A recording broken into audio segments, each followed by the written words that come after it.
Šioje parodoje pristatoma darbų serija sukurta 2024 metais ir šie kūriniai pasižymi tuo, kad juose tarsi flirtuoja, rungiasi skirtingi tapybiniai paviršiai.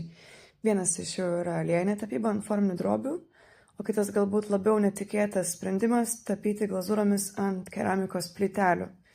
Kiekvienas iš šių kūrinių laviruoja tarp tapybos ir skulptūros, pati drobė irgi yra formuota, rankomis sukurtas rėmas, ant kurio užtempta drobė.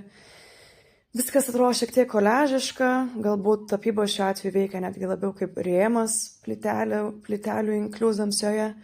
Ir mes matome du skirtingus tapybinius paviršius. Kiekvienas iš jų labai amatininkiškai atliktas rankų darbu, tačiau pati forma kartais mėgdžioja ir apsimeta sintetinę raišką, skaitmeninę raišką. Kiekvienas kūrinys savyje turi tarsi keletą naratyvų ir jie tarpusavį arba rungiasi, arba vienas kitą papildo.